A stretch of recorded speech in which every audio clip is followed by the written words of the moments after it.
Bonjour à tous, c'est Mylène Simone. Je suis toujours au Vietnam, à Hue, et il pleut à Sceaux, et du coup je suis coincée dans cet endroit un petit peu mystique.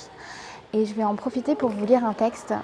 C'est la première fois que je lis un texte sur cette chaîne. Et, ce texte, je l'avais écrit en fait c'est les textes que j'ai écrits par rapport à la consigne que j'ai donnée pour l'atelier d'écriture sur la rupture. Et du coup, j'avais écrit 2 lettres qui se répondent. Rien à voir avec moi, hein, rien à voir avec personne. Tout ceci est une œuvre de fiction. Et je vais donc vous la lire. D'ailleurs, si tu veux retrouver l'atelier d'écriture et le faire, l'atelier d'écriture que j'avais fait sur YouTube, tu peux, je le mets en lien à la fin de cette vidéo. Cher toi, je ne te supporte plus. Tes bras de calamar flasque qui tentent de m'entourer, ta baffe collée contre ta joue quand tu te réveilles le matin, tes je t'aime de caneton apeuré prononcés 20 fois par jour à n'importe quelle occasion, tes mots mielleux susurrés à mon oreille, ta façon de m'interrompre en pleine lecture parce que tu n'as rien de mieux à faire. Non, je ne viendrai pas voir ta mère. J'ai assez à faire avec la mienne. Elle ne trouve personne de suffisamment bien pour son cher fils. Je t'ai choisi par confort et je restais par confort. Quoique je ne t'ai même pas choisi. Tu t'es collé à moi comme une moule à son rocher. Je n'aspire plus qu'à te décoller. J'aurais préféré le faire de vive voix, mais je ne suis parvenue qu'à des tentatives manquées. J'étais subtile, t'étais subjuguée par ma bouche, sans t'attacher au sens de mes mots. Tu ne pensais qu'à baver sur mes lèvres. Maintenant, je te l'écris noir sur blanc. Notre histoire est un échec. Tout est fini. Tu comprends ? Tu ne me reverras plus. Tu ne m'embrasseras plus. Tu ne te réveilleras plus à mes côtés, parce que je t'ai quitté. Je ne t'aime pas. Je ne t'ai jamais aimé. Ne fais pas trop ton air de chien battu. Des animaux, j'en ai abandonné plusieurs à la SPA sans même verser une larme. T'es comme ce poisson rouge qu'on largue vers d'autres rivages en tirant la chasse d'eau parce qu'on n'en peut plus de le voir tourner en rond dans son bocal. Je ne suis pas ta mère. Je ne te dois pas un lien éternel.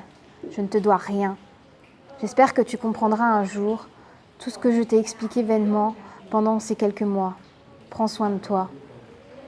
Madeleine. PS.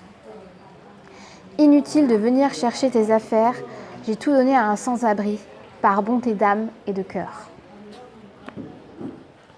Chère Madeleine, ou devrais-je dire mon ex-belle-fille, c'est avec joie que j'ai réceptionné votre lettre. J'ouvre toujours le courrier de mon fils avant de jauger de la pertinence du contenu. Ainsi, je n'ai pas jugé utile de lui remettre votre missive.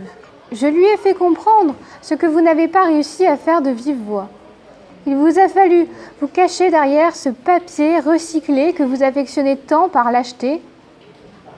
Vous comparez mon fils à un poisson dans son bocal, mais vous n'êtes qu'un poison. Vous n'avez fait que le soumettre. Il était prêt à vous décrocher la lune et vous lui avez marché dessus. Vous lui avez crevé les yeux avec vos talons et il n'a eu d'autre choix que de vous coller. Maintenant, vous osez l'abandonner et le critiquer ? Je lui ai toujours dit que vous n'étiez qu'une hideuse charmeuse. Votre chevelure rousse m'avait mise la puce à l'oreille. Les roux sont les enfants du démon et vous vous êtes montré digne de cette réputation. Il m'a fourni tant d'illustrations que je n'en doute plus. Vous l'avez rendu végétarien.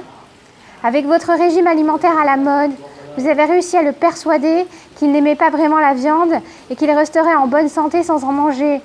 Voilà 5 jours que je rattrape vos manœuvres d'écolo bobo. Tous les jours, je cuisine l'un de ses anciens plats préférés en ajoutant une double dose de produits carnés. Hier, en le forçant, je suis parvenue à lui faire avaler 2 cuillères de foie de veau. Il a vomi, mais j'étais ravie.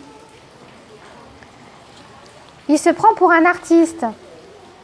Avec une fois de plus vos manies de bobo gaucho, mon fils a quitté son emploi de comptable. Vous l'avez poussé dans les méandres de l'assistanat, si bien qu'il perçoit le RSA et passe ses journées à jouer de la flûte à bec, persuadé d'être la réincarnation de Mozart. Exaspéré, j'ai cassé sa flûte à bec il y a quelques heures en hurlant qu'il n'était qu'un bon à rien. Depuis cet événement, il a fait sa valise et menace de partir faire le tour du monde en stop, preuve que vos extravagances l'ont poussé à bout. Il pleure nuit et jour, espérant votre retour. Il s'est laissé pousser les cheveux, me répond et me claque la porte au nez en m'insultant. Je me retrouve avec un adolescent de 35 ans. Qu'avez-vous fait? Par votre faute, je ne reconnais plus mon fils. J'ai même découvert, en le lavant, qu'il s'était fait faire un tatouage de corbeau dans le dos. Évidemment, je ne pense pas qu'une telle idée lui soit venue naturellement. Vous avez fait de mon fils un légume torturé à votre service. Je ne sais pas quel sort vous lui avez jeté, sorcière, mais je vous supplie de me le rendre dans son état originel. Hier encore, il m'a soufflé que ses idées politiques avaient changé et qu'il ne désirait plus aller à la messe le dimanche. Il préfère se rendre au marché bio. Très chère Madeleine, je vous déteste, je vous hais au plus profond de moi. Je suis heureuse de ne plus vous savoir dans les bras de mon fils. Toutefois, je vous supplie de me le rendre tel que je l'ai construit. D'ordinaire, je ne crois pas à la sorcellerie. Je ne crois que ce que je vois. Et malheureusement, je suis obligée de voir votre œuvre tous les jours. Il est impossible qu'un être humain change aussi radicalement en quelques mois. Alors annulez votre sort. Je suis prête à payer. Merci de répondre à la missive d'une mère désespérée. Bien cordialement, bien que le cœur n'y soit pas, Marguerite. Voilà, c'est terminé. Si vous avez aimé cette vidéo, si vous souhaitez que je vous lise plus de textes, j'en ai d'autres dans des carnets qui sommeillent et dont je ne fais rien, donc je peux vous les lire. Donc si vous avez aimé cette vidéo, n'hésitez pas à la partager, à vous abonner à ma chaîne, à mettre un énorme pouce en bas. Sur ce, je vous embrasse, je vous souhaite une très bonne journée. Lisez, écrivez, développez votre imagination, faites tout ce dont vous rêvez et à bientôt!